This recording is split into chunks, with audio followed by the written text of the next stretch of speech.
All right. I've got the chat here. All right. Oh, hey, Carlos in the house. And hola to P3 Macia. Sounds like a Barca person.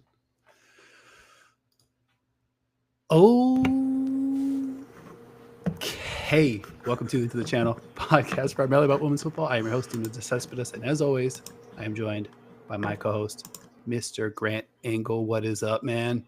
I'm feeling fantastic, buddy. We have a Champions League draw. We know who's going to play each other in the UEFA Women's Champions League quarterfinals. I think that's pretty exciting. Ooh, buddy. I feel like we waited forever for this. It was slightly anticlimactic. I think it was like the shortest telling. Not a lot of. You text me. Not a lot of pomp, no circumstance. I think you totally nailed it. I was kind of hoping for a lot more. We did get Lyon on the coverage though. That was great. Of course, just kind of breaking it down. She had somebody else mention that she was part of the 2007 Champions League Arsenal side that won. She for the first time I think in the history of commentating, she wasn't the one that mentioned it out of the gate. But yeah, I thought they did a really great job covering it. Good explanations. I had a great, I love machinations. So I think I was fully able to wrap my head around what happened. What were your biggest takeaways from what we learned this morning? It was just funny to see right out of the gate, Real Madrid, Arsenal draw each other. And I thought, wow, this is now officially the Dino Derby. Your two squads. I was very excited about that. I think it's gonna be a great matchup too. That was one right away where I was like, ooh, those are gonna be two physical matches right away. Wait a minute. We have Champions League football here in the US&A, but we're on European time today, baby. And it's Friday. You know what? It's Friday. Sometimes you take a day off, do the right thing, use your PTO. You earn your PTO in the United States of America, obviously. Well, you earn it everywhere, but especially in the USA where so many things are not great for labor, workforce, working class folks. I encourage everybody, use your PTO on Fridays where you have something to celebrate. So cheers to you. Cheers to you, my good man. And to the Champions League. Absolutely. Arsenal, Real Madrid. Okay, wait. Don't let me get ahead of myself. Let's start there. We're already here. Okay. They're the first matchup drawn. I gotta know, where was your head at, buddy? Your boy was happy. Mm-hmm. I think we talked about. It's funny because we talked about the betting odds. Real Madrid, the 8th longest odds for any team in the Champions League to win the whole thing. So, a little deduction. You can kind of say maybe Real Madrid is the team that you want to draw. Arsenal ends up in the top half of the bracket with Lyon. And if you remember my power rankings from last episode, I had Chelsea and Barcelona 1-2, Lyon slightly behind in 3rd. So if you follow that logic, drawing Real Madrid, potentially drawing Lyon in the following round is maybe the best possible mathematical draw. 8 good teams, it's going to be tough either way, but I think a really great draw for my Gunners. Yeah, I think that's about as much as you could ask for. I do know even with your affinity for Real Madrid, I had a feeling you'd be pretty happy with that. I'll say though, you have this affinity for Real Madrid because they are really good. I look forward to watching Alba Redondo kind of match up against that back line of Arsenal. I think that's going to be interesting to see. I always think about, I know I've mentioned it, like when Real Madrid play Chelsea now, the Real Madrid players, when they see Lucy Bronze, they're very clearly seeing red. They'll be literally seeing red when they play Arsenal, but they're going to be looking at Mariona and be like, I remember you. I don't like playing against you. Yeah. Hopefully no swift kicks to the shin for my girl Mariona. We got Vespa here. Cheers to Vespa. I think he's sitting with us. Appreciate it. Real Madrid, we talked also last episode about the variance, like about they can come out and especially Arsenal, who, within matches, I think they always kind of figure it out, but they do tend to kind of wobble. We saw them in the League Cup yesterday against City, kind of come out a little bit flat. I think maybe got outplayed, especially by City's offense. And then I think City was able to kind of hunker down a little bit better defensively. But Real Madrid is the type of team that I think can put something on Arsenal. You rewind back to the big Bayern Munich win to open up the group stage. kind of caught Arsenal off guard a little bit. I think there's a real risk for that again this time around. But the point about the variance is you might get a really good Real Madrid. You might get a really kind of mediocre, kind of like not doing a whole lot Real Madrid. And I think getting into deep waters with a team like Arsenal, this is, I think, definitely the most toss-up matchup of the four. It's going to be tricky. I think there's some stuff that's going to give Arsenal problems, especially Real Madrid's attack. We've talked about the Senior Bruins, Linda Caicedo, and then I think what we saw City do to Arsenal yesterday, I think could give Arsenal fans a little pause, but I think it's going to be a great matchup. Yeah, for sure. I mean, player to watch it. I'm not exactly breaking news here, though, but I think about Caroline Weir. I think if she is able to kind of dictate the pace, kind of dictate the terms a little bit against Arsenal, I think that would be a gigantic key. And if she is kind of playing off of Olga Carmona, then I think they'll be super. I mean, they're super live no matter what. But I think your Gooners are in for a real challenge here. Yeah, I think players to watch. I think a player like Alba Redondo could give Arsenal problems. I think a player like Atenea with her speed could give Arsenal problems. I think we saw yesterday Mary Fowler just attacked this, and Arsenal was playing Steph Catley kind of way up the field.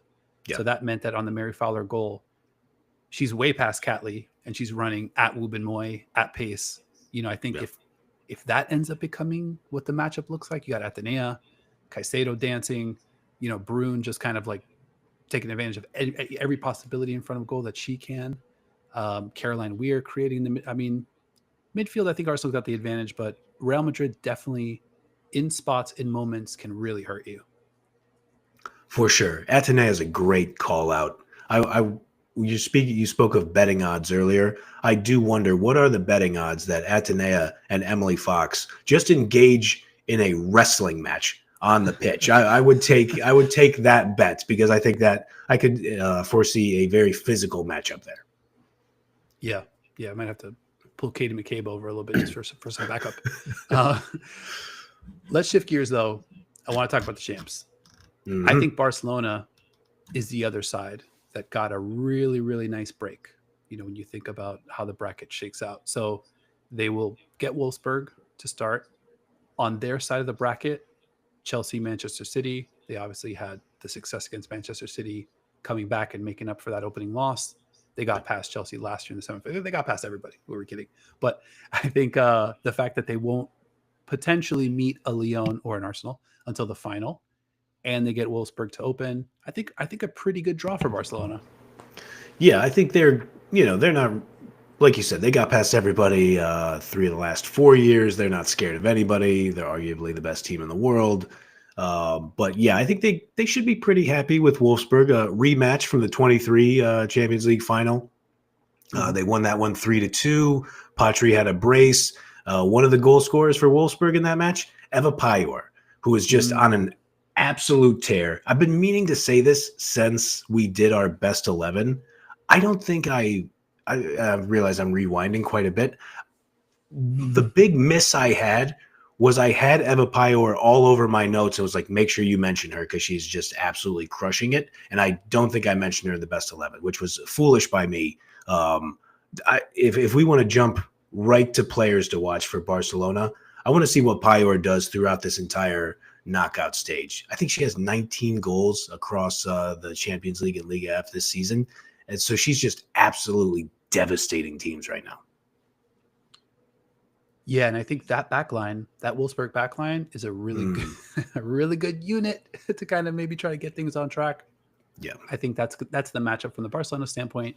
That's the matchup that I'm going to be watching the closest, because I think Barcelona's attack all the way back to the midfield, specifically against that Wolfsburg backline, I think they have a big advantage. When you flip the field, though, I think offensively, I think, you look at Pop, you look at, Sven Yehuth, Eula Brand.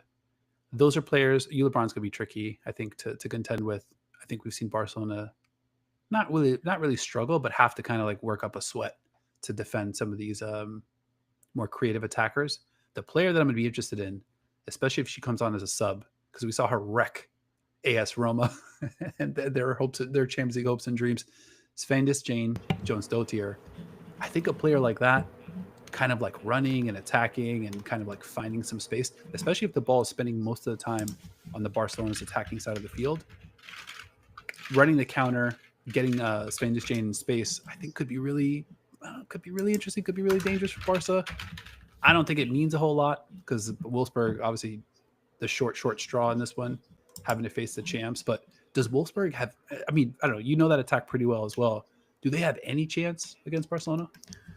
I think you got to say they have a chance. I mean, they're Wolfsburg. They're what? They're two-time winners of this championship. Wow. This is why we always record the show. They're two-time winners of the UEFA Women's Champions League and four-time runner-up. Dio, edit that out in post, please. Yeah. Cut. Forget it. Yeah. And yeah, I mean, we had some good comments in here. So Alex in the chat says Wolfsburg might upset Barcelona before they dream to meet Chelsea. Based on a couple of Alex's comments. Shout out to you, Alex. Sounds like you're a pretty big Chelsea supporter. We'll get to the City matchup later, buddy. Yeah, I think Wolfsburg, they can score. Obviously, I don't even think we've said the name Lineth Bierenstein yet. She has 12 goals across the Champions League and Frauen Bundesliga right now. Alex Pop still has 9. Jones Dotier, I think that's a great call out by you. Great size. I think she's about 5'9", 5'10", somewhere in that ballpark. Could give the Barcelona backline some trouble.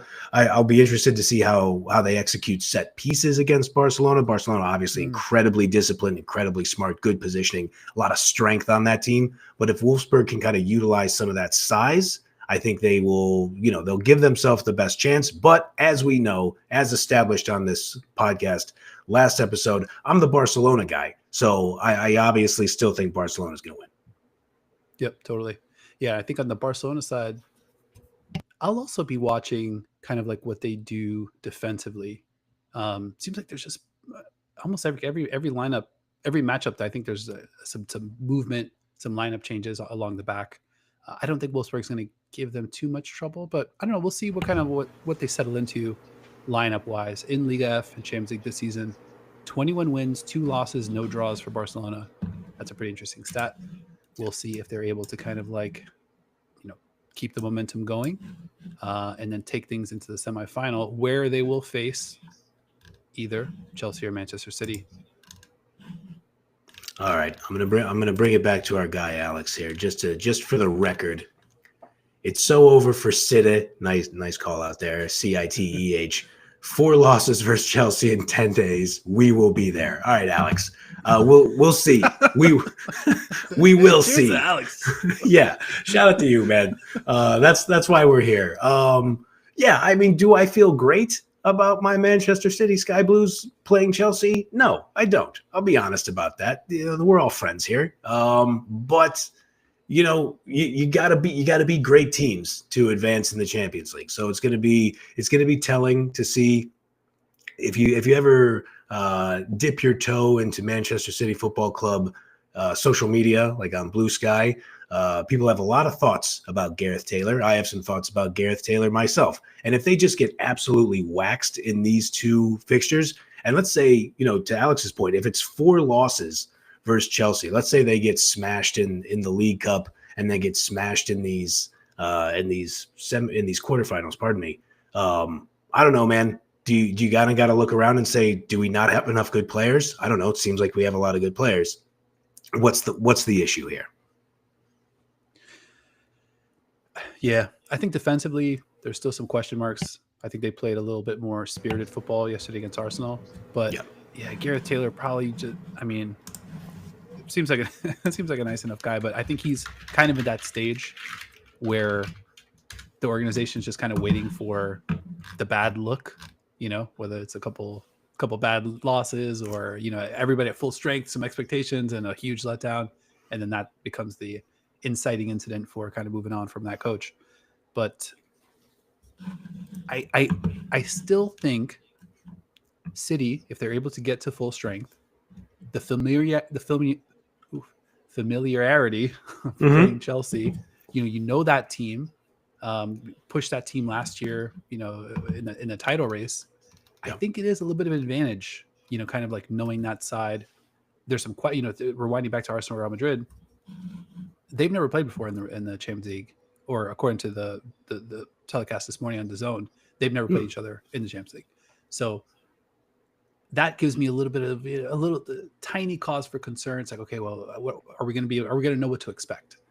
Chelsea City, I don't think there's going to be much, goal differential between the two. I think it's going to be pretty tight. I think it's going to be pretty physical. It's probably going to come down to the health of City. Can they get as many players back as they can? They seem to kind of be figuring some stuff out offensively. It's just tricky. Like you got Fowler. Fujino was incredible yesterday. Baller. Her footwork. I mean, she's got Manny Pacquiao feet out there. Like there's just no keeping up with her. Fowler, I think we've been waiting for the Mary Fowler game, and I think that huge moment after missing the PK. I mean, you're a City follower. What was your Mary Fowler experience from yesterday? I think that's what I was most encouraged by, was that she got the PK blocked. It was not a great. I mean, I understand the strategy. She thought she could go straight down the middle with power, and catch Van Domselaar. Guessing didn't work. But the fact that she came right back and was still playing with confidence in the run of play, that's what I wanted to see. I think what you and I talk about with her is that her skill set, her ability to shoot from range is so dynamic that when that is your greatest skill, it can't be a super consistent skill, because you just can't lean on that like every single game, 50, 60 plus minutes per match. It's just not going to, it just doesn't really work out like that. But the fact that she still had it in her to push forward, get the ball onto her left foot for that winner, and to do it right at the death like that, I thought that was a great sign. And you're right, her and Fujino were outstanding. This is, again, I'm not exactly breaking ground with this analysis. So you mentioned it comes down to City's health. If they're going to have a chance, pardon me, if they're going to have a chance at upsetting Chelsea, it's got to be Viv Miedema who comes through for them. I mean, like, she just has to be the all-time great player that she is if they're going to get through these two ties. I agree with that. I don't know that. I mean, we saw Viv like kind of run the break yesterday for the first goal to Fowler, just kind of like dissect the middle of the, just straight down the middle of the park. I feel like City maybe needs a little bit more of that. It's almost like the Nikola Jokic, corollary. It's like, just get Viv the ball in a central area and give her all of the options. She can go, she can pass, she can run. And I think that's something that hasn't totally been utilized. It was interesting also to watch Caroline, such a great player, slowly kind of like getting into the offense, slowly developing some chemistry, but you still get the feeling there's so much more to go. Yeah. I'm so glad you pointed that out. There were multiple moments in that match where Caroline was just like, okay, I'm going to be in my bag here. I'm going to try to get past these defenders. And sometimes it was working and sometimes it wasn't working, which, you're going to expect in a competitive game of football. But just the fact that she had the confidence to be like, okay, I think I'm figuring out how to do this within the context of the offense, within the context of the attack.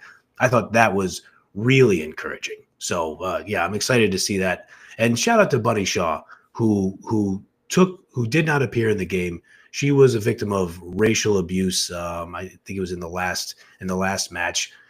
We got to get that shit out of football. I know everybody is we have a lot of great pals who watch this show, like-minded folks. Whatever it takes, banning fans, whether it's fines to the club, if the club has to suffer some kind of consequence. I know that could be a controversial opinion at times, but we just got to get that shit out of here, man. We cannot deal with this as a polite society.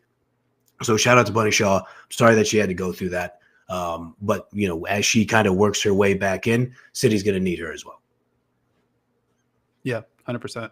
And I think the timing's working out pretty well with her kind of like working her way back in, and total cosign on just, I don't know, the assholes in the in the audience that, like I think somebody mentioned that you can't really even call them fans, No. just with behavior that's that despicable. If you do attend a game and somebody next to you is doing something like that, just punch them in the face. I mean, I think that's There probably we what go. I would do. And then like, kind of sort out the consequences afterwards. But, you did something good for the world. I want to talk a little Chelsea. Sure. Last episode, I put Chelsea at the top of my power rankings. I Mhm. still believe that. I don't necessarily feel like that makes them my pick to win it all. I'm still kind of like noodling between those big three. But I think right now, I think they're top of the table. We heard from our buddy Dan also on that, who had some interesting Chelsea takes. But I think the key to Chelsea is going to be, and Dan mentioned this to us, JRK Girl writing, something really going on that it has kind of, I don't know, the deck has been shuffled so to the point where I think they're not really getting anywhere near the max of what they could be getting from those two players, Kenrud and Girl Wrighton. Big questions about how Kira Walsh is going to fit in, where she's going to fit in. Gurma, I think the back line's been playing interesting, but a player with that price tag has got to be sharpied in. Yeah. We'll see. I think totally reasonable to think that Gurma will be mostly all the way up to speed by the time Champions League rolls out, by the time Champions League quarterfinals roll around.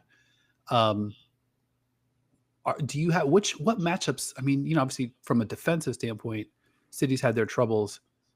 Are there any players specifically, any pairings of players, any groups that you're like, hey, I think this could be a problem for us? Yeah, I mean, let's see here. With the way the defense has been playing, and our pal Dan kind of putting it out there into the world, these could be, if you're trying to focus on the middle of the field, and Yui Hasagawa is going to have her hands full with Kat Macario and possibly Myra Ramirez. What if it becomes a Girl Wrighton game? I want to point out that Girl Wrighton has 9 goals across her WSL play and Champions League play. That leads Chelsea in this 24-25 campaign. And Ritin Kanerud has 4 assists, which actually leads the team, which I was a little surprised that low of a number of assists would lead the team during this campaign. Now Chelsea still does have 7 players who have at least 2 assists. But I'm going to look at those wings. Alexandre and Wahhabi played better against Arsenal in the League Cup semifinal. I thought Naomi Lazell, her presence, she looked better. Like she's kind of coming back off the injury. Her impact was very obvious on what City's defense looks like. But I would be concerned with the wings and kind of how City is going to cope with that. I mean, Knock is still very much getting up to speed in the WSL, so we got to give her time. I mean, she just signed with the team, but this is my very long-winded way of saying I'm afraid Chelsea's going to score a lot of goals. I think that's my biggest concern. I get what you're saying about how City could keep it close. We have obviously dynamic players: Fujino, Miedema, Fowler, Park, Roord. Although I would like Roord to start scoring these good looks that she has. That would be extremely helpful if the ball would go in the net. But you know how it goes sometimes. Like sometimes your shot feels good. Like if we're talking about like pickup basketball, everything feels good on the shot, and then the ball's just not going in. Hopefully, Roord can kind of get that going. But I think we're going to have to try to keep up with them scoring. Yeah, great call on Roord. Couple really good looks in both of the Arsenal matchups. Wasn't able to cash in, but she's a great player, and it's just hopefully it's just a matter of time. But you don't get a ton of time from here on out in the Champions League. There's only 5 matches left at the maximum. Watching Stina Blackstenius continue to just run, terrorize, have defenders chasing her. If Bon Pastor sends Myra Ramirez out there with Kat Macario behind her, and Ramirez just able to gallop, that could also be a long day, just trying to keep up. It just kind of felt like there was one where Alexandre yesterday looks at Blackstenius. The pass kind of comes over the top, and then she just lets Blackstenius run onto it and then kind of It's almost like she saw another defender there next to Blackstone. She was like, okay, well, yeah, there's an invisible defender there. I'm like, whoa, what are you doing? Like, it's not that she didn't see her. She looked at her, let her run, and then was like, oh, better see if I can, kind of chase her here. So I think definitely a lot to work out. Totally agree with you on Lazelle too. I think my point about City's defense and their athleticism and their kind of toughness, Lazelle is like a great player for that. She's like super spirited. She plays tough. Looks to be like a pretty great athlete. So probably a player that maybe is earning herself some more minutes. So how do you feel? Do you feel like City's got a shot here? Obviously the first one's at home. How do you see the tie shaking out? Life is short, man. I try not to be too much of a I mean, you've known me long enough to where sometimes fatalism can be a little bit in my nature, but in my career choice, in my just maturation as an adult, I have become less fatalist, less pessimistic over time. Even though recent events in the world and United States culture might be trying to convince me otherwise to be less pessimistic. Doesn't matter. We got a chance. I mean, if you're rolling the ball out of the field and you have Bunny Shaw and Viv Miedema on your team, you have a chance to score enough goals to win. So we absolutely have a chance. I'm looking forward to it. I'm looking forward to seeing what the League Cup final looks like. You know what, Chelsea Blues, not scared of you. We'll see how it goes. Yeah, am I concerned you're going to score a lot of goals? Sure, but if nothing's stopping us from winning a 5-4 match or a 4-3 match. Even though I really don't want it to go that way, that's fine. We still have a chance. I'm not giving up hope. I love it. There you go. That's a spirit. Let's talk about the last matchup: Lyon, Bayern Munich. And shout out to our guy. Where are we at here? Shout out to our guy Carlo Wilson, who says. Shout out Latrobe, PA also. You already know what time it is, Carl. Let's fucking go. Big Chelsea fan here, but I believe Lyon will win it all. How do you feel about that? I mean, sure. They're live. I always say that I always say this about Real Madrid on the men's side. Is there a Champions League being played? Yes.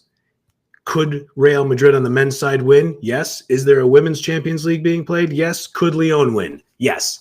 What are they? 8-time champions in this tournament? 5 consecutive from 2016 to 2020. 3-time runner-up, including last year. Do they have the firepower to score? I don't know. Let's take a look. Between the Premier League and the Champions League this year, Melchi Dumornay has 13 goals. Lindsay Horan has 12. Kariratu Diani has 10. Vanessa Gilles, Daniela Van de Donk, and Tabitha Chawinga each have 6 goals. So, Jesus. This team can score, but I know this is one of your favorite parts about the team. They can shut you down on defense, too. 100%. Yeah, and I think there was some talk about Tarsiani specifically, who they just signed. And the talk was like 21 years old, kind of bring her along slowly. They signed her to a multi-year deal. And I think it's sort of a little bit of a long-term plan to replace Wendy Renard. So I think she's going to be there, in the mix. But I think that unit is so strong. And then, out on the outside, Ellie Carpenter, Sophie Svava, a couple of Ferraris out there, able to kind of get up and back, as fast as, they feel like it, basically. And then Gilles and Renard in the center are monsters. So I think the key really, to me, remains their defense. And if they're going to win, it's going to be 1-0, 2-0, 2-1, like those types of affairs, even though they've got the firepower. I think they kind of want to be able to squeeze the life out of the game a little bit, and know that they're going to get chances on the other end. I think Dumornay offensively is a real key for them. You just kind of forget how young she still is. I think she's still 21 years old. Yeah. But just the best kind of explosive, creative. She's got the precision to kind of put the ball in the back of the net, and just totally unafraid. And then you think about a player like Amel Majri, who you can bring off the bench, Ada Hegerberger as well. So I think pedigree-wise, it's all there. It's just going to be a matter of, can they shake off a little bit of the bad juju of being on the wrong end of these Barcelona matchups. Yeah, totally understandable.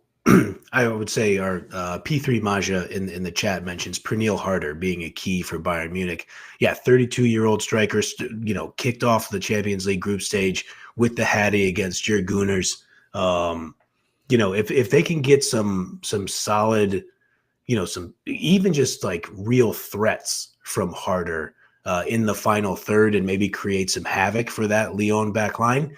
It's just, man, that's such a tall order to how many times have we seen Wendy Renard really looked panicked back there? Maybe the only time is just that one time CGH put her in the spin cycle in last year's Champions League final. Other than that, she is as cool-headed as anybody else. But yeah, with Stanway out, that's an absolute, disaster for Bayern. They're going to have to find a way to, I think they'll be able to hold the ball. I don't think they necessarily, let me backtrack on that. I don't think they'll necessarily have to find a way to hold the ball because Lyon will be comfortable sitting back, playing defense, and then just crushing you on the counter. I think the goal for Bayern might be, let's hold the ball. Let's try to control the pace of the game and not get crushed on that counter. Easier said than done, yes. But is it a game plan they might try to employ? I'm anxious to see it. Yeah, 100%. The Stanway injury, totally devastating. I agree with you there. I'm really hoping that she's got a quick recovery ahead of her. That midfield a little bit thin. That you got to kind of lean on Zadrazil, Hitler. Maybe Clara Boule drops back a little bit, and we've seen Bayern struggle to put the ball in the back of the net on plays that are not set pieces. So I think that could be a key offensively for them. Let's try to hold the ball. Let's try to earn some fouls and give ourselves some chances here. But ultimately, and I'm glad you also brought up Pernille Harder. She had a great quote on the live on the draw show when asked who she'd want to face. We're in the U.S. where it's like, who do you want to face? The answer is always like, I just want to go out, play a great game, and focus on my preparation. It doesn't really matter. Right. So when Pernille Harder was asked who she wants to face, here's her quote. I don't know who I would like to face. I think it's 3 great teams will be difficult no matter who we get.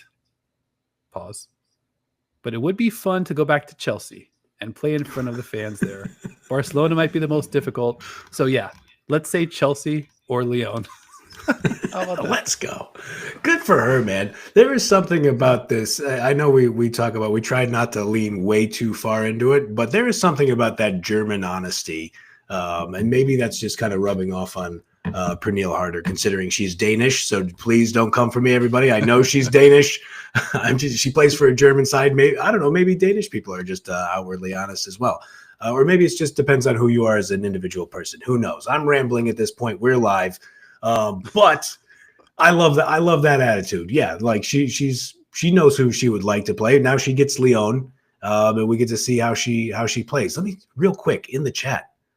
Our pal Blade Runner. I didn't know you're from Norwich. That's super rad. Thanks for hopping on with us. Always great to hear from you, buddy. Let's go. Yeah, love Blade Runner. Appreciate the YouTube comments as well, Blade. Absolutely. All right. Let's make some predictions. Let's fill out a bracket. You want to fill out a bracket? Sure, let's go.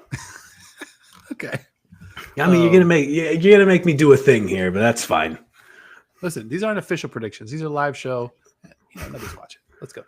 All right, let's go. Barcelona, Wolfsburg. Who do you got?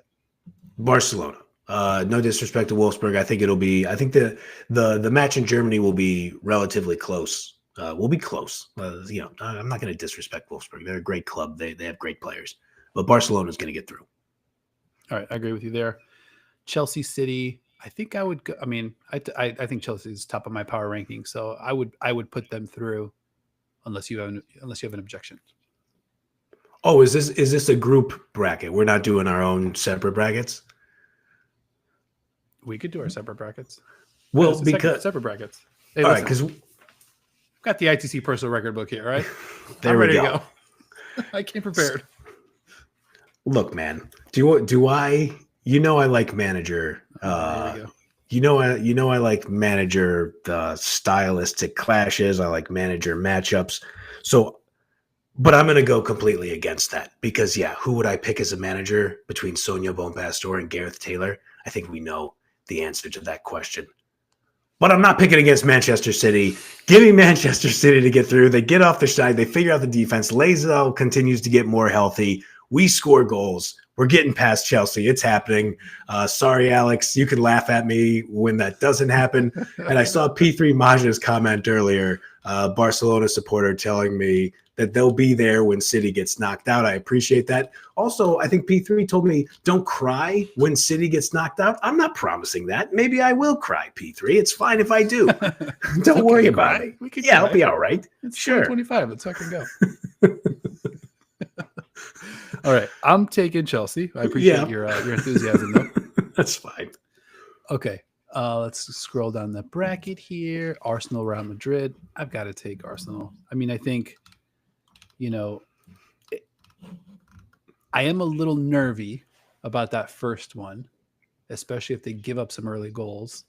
But I don't know. I think the couple back-to-back matches against a reeling Manchester City, Renee Slager is obviously taking the permanent job.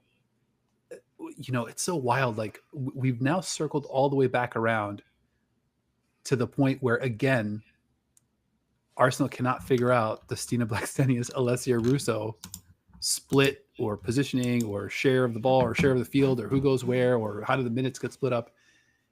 I think we had it for a minute. It could just be that Stina was a tough assignment for City's defense, and maybe we see Alessia back, in that number 9 spot. But assuming they can get that worked out, I feel like Arsenal should advance relatively comfortably. I think it's not so much. I don't think it'll be too much in contention late. I think Real Madrid puts up a major fight at home. But if Arsenal's able to stay close, heading back to North London, I think they'll have enough to get through. Okay. All right. I see some wheels turning. Yeah, I mean, not that close. I feel like that's pretty bold from you. Give me Real Madrid. We're going to. Are you taking them? Yeah. I'll take them. Let's go. Yeah, I mean, I like Weir so much. Caicedo's an absolute nightmare. I think her speed might give your back line some real difficulty. I mean, considering her speed literally gives every human being alive difficulty, it seems like. I like the makeup. I like the grit. I mean, I never shut up about Olga Carmona. So, I like the leadership there. Yeah, I think and this is a Champions League match. So I should probably pick the Spanish team over the English team in most cases. So I'm going to do that. And also just for some quick housekeeping, P3 just mentioned that the don't cry comment was directed toward Chelsea fans, not City fans. Thank you for that, P3. I wasn't going to take offense if you told me not to cry, but I think we all know, no matter what happens, no disrespect to the Chelsea players or obviously their legend manager, Chelsea supporters probably will cry. And no offense to you, Alex, you're our guy. But yeah, of course. Yeah, Alex, Carlo, you guys are the best. But yeah, so if Chelsea loses, you're free to cry too, though. If you want, it's totally understandable. We don't judge on this podcast. Yeah, we're neither. I mean, we're not anti-cry. I don't know whether we're pro-cry, but we're cry agnostic. If you cry, it's no biggie. Let's. All right, so we've already got 2 dissenting opinions on our bracket. So I love the way this is shaping out. Last matchup, I feel like the Stanway injury really fucked this matchup up. This was a real bummer. I think I have to. I mean, Bayern got the toughest draw of the bunch. I think they would have. I don't think that was a good answer once Stanway goes down, unfortunately. I think Lyon kind of gets through that. Lyon. Well, here's the take. I think Lyon clears the first round, this quarterfinal round, with the biggest goal differential, with the least amount of sweat broken. Ooh, yeah. Good take. I love that. Yeah, and I totally agree. I think, obviously the Stanway injury is what it is. But Lyon just looks like an absolute juggernaut right now because they are. I mean, they're what 1A, one like historical, whatever you want to look at, juggernaut of the sport of Europe. It's just too much for Bayern Munich to overcome. Yeah, I believe it. Good to see them get here though. After last year, they kind of crapped out so early. So I think this was a step in the right direction for Bayern. But we talked about it too at the end of the group stage. Not winning the group really crushed them. It's the difference between facing Real Madrid and then having to go face Lyon, to kind of get through. And now, as the 2 seed, you'd have to beat Lyon, maybe Arsenal, and then maybe Barcelona in the final. So it is really punishing to not win your group. Yeah. All right. So we've got our semifinals. I've got Barcelona, Chelsea, Arsenal, Lyon. I went full chalk there. No biggie. You've got Barcelona. You've got Barcelona City, Real Madrid, and Lyon. So let's kind of finish. Let's close out this bracket. Let's award a quarterfinals draw. Way too early champion. I'll go to you first. Barcelona or City in the long-awaited group stage rematch. Who do you got? The rubber match, if you will. If you like a good sports cliche, I don't know if they use that. I don't know if they use that over in Europe. The rubber match, I think, typically a baseball terminology for folks who might not be familiar. It's when one team wins the first, the other team wins the second, and then the third kind of breaks the tie. Even with this sky blue, just my general sky blue love. You got to pick with your head at times. Also, I mean, Barcelona. I do believe they're the best team in this tournament. I think they'll get past City. We saw what happened. Now, obviously, I don't think Miedema was available in the second fixture, and she was huge in the first match when City was able to pull that off at home. But no matter what happens in this semifinal, we saw because of the draw, Barcelona is going to be at home in this semifinal. And I just think that's going to be too much for City to overcome. So give me Barcelona. And also shout out to Gretchen, who said she's here for it when I cry on the pod when Chelsea move on. You're the best, Gretchen. You might get your wish. Who knows? We'll see. Definitely not getting edited out if we get to that point. All right, Barcelona, Chelsea on my side of the bracket. I've got to do it. I mean, he's going to do it. Yes, do it. And shout out to our guy or gal MLS. I'm not even sure.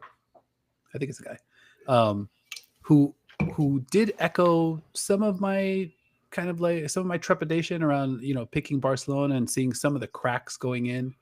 I just feel like it's really, obviously you talk about Lyon winning 8 in 8 and 11 years, something crazy like that. And 5 straight. Barcelona's not going to win every single Champions League from now to the end of time. I think at some point the run's going to end. These teams were close last year, Yeah. And like that's the lens that I'm looking at this through. How much better did Chelsea get? Chelsea definitely made changes. It wasn't just, hey, we're only adding. There's a managerial change. They have some injuries, some stuff in flux. But you look at players that we might have forgotten about, Sandy Baltimore, in addition to obviously Gurma, Kira Walsh, and then some of the other moves. Vika Kaptein, another player that is kind of growing into that role. In the midfield, I think is going to get some chance to be able to learn from just the most elite of elite players. And then Barcelona, as good as they looked last year, as great, as unbeatable as they looked last year, they look almost as unbeatable, but not as unbeatable. So that's fair. I'm not saying that Chelsea's necessarily hands down better, but they're going to have to play again. And there's in the back of their minds, I think there's going to be a lot of, understanding that Chelsea pushed this Barcelona team to the brink last year, had some bad luck with the red card, some other stuff. It really took till the last 20, 25 minutes until that tie was decided. I just feel like Chelsea puts it together, is able to get it done, is able to get over the hump. Maybe Kira Walsh steps into that dressing room, has got some secret sauce, some secret salsa that she's going to be able to sprinkle on Sonia's game plan. Give me Chelsea to advance to the Champions League final. Look at you. Oh, it's fantastic. You had to do it.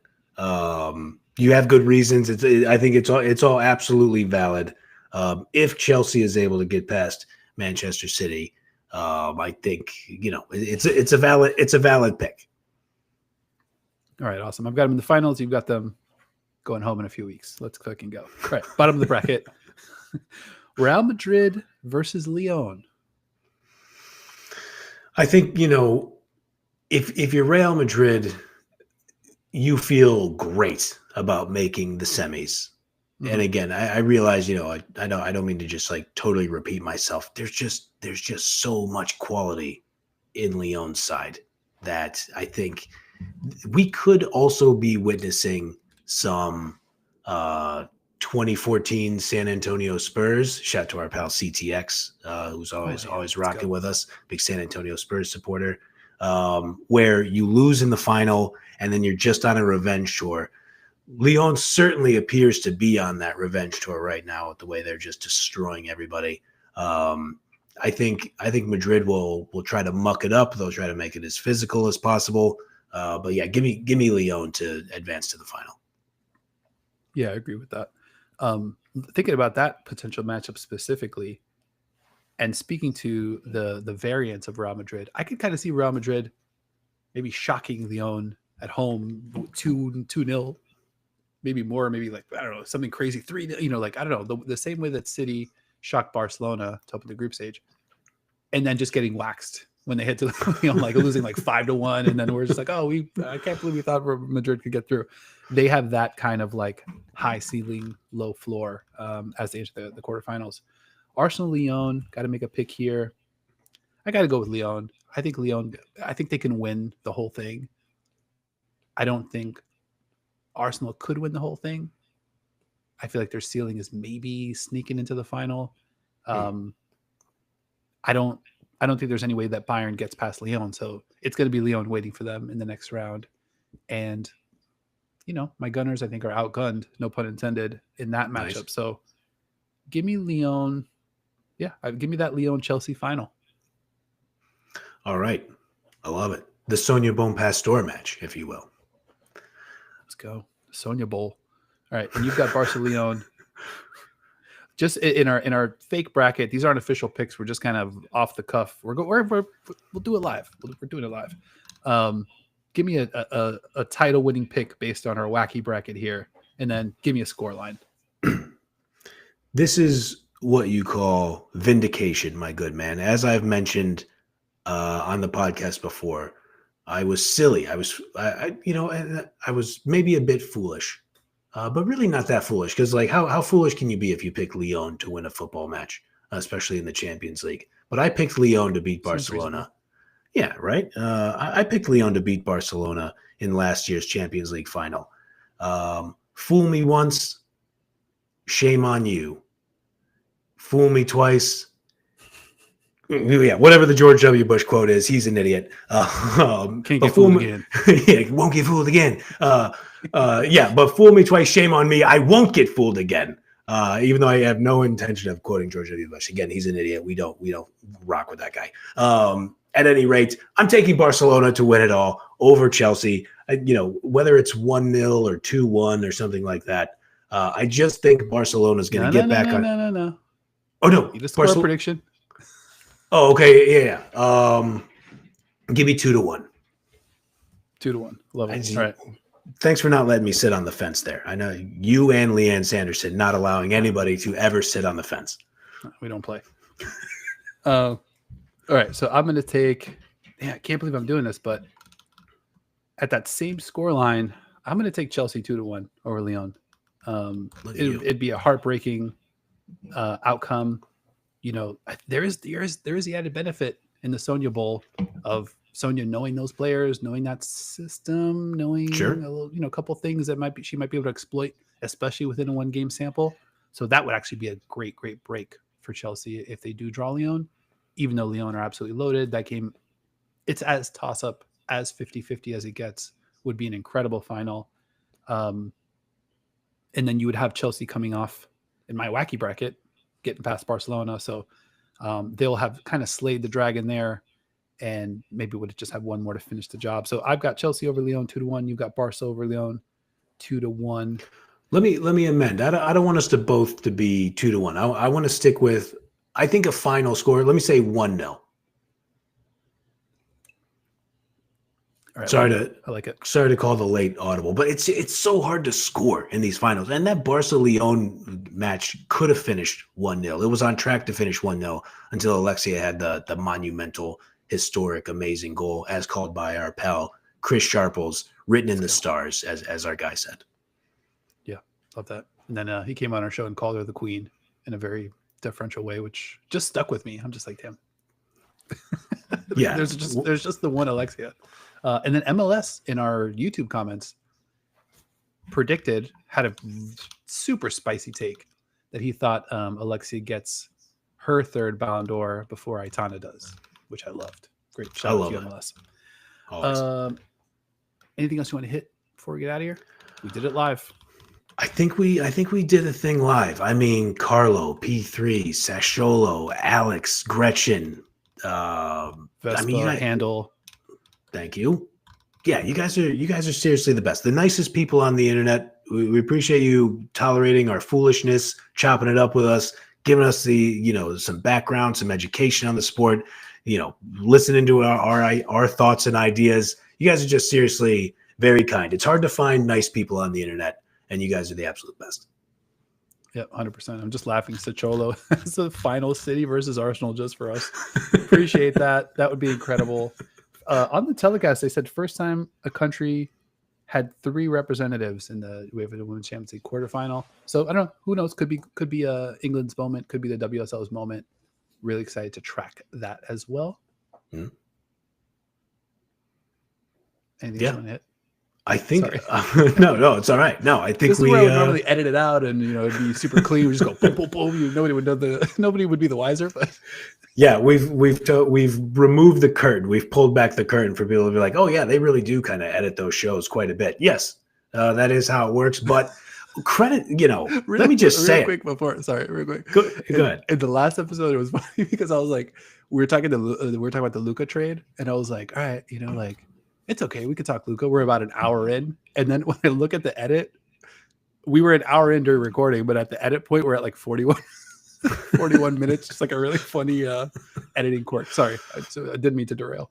No, that makes sense. Yeah, there is stuff that gets left on the cutting room floor, no doubt. But that just opens the door for me to credit you, my good man. And I'm just going to pull back the curtain even further. Dino is the master editor of this program, makes me not sound like even more of a rambling jackass at points. So obviously, shout out to our guy. Round of applause. Thank you for always doing the editing. Although I think we kept this live show pretty tight. I would say so. Yeah, nothing too embarrassing here. All right, man.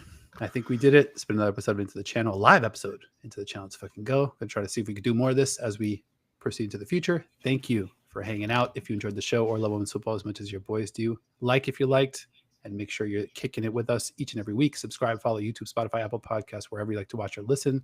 Leave us a review over your favorite podcast app. Links all of our socials in the show notes of this episode.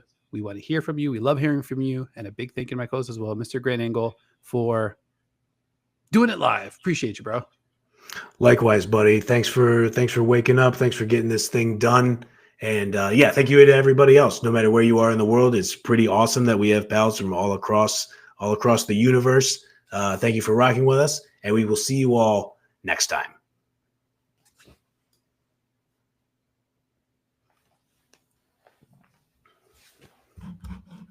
Awesome.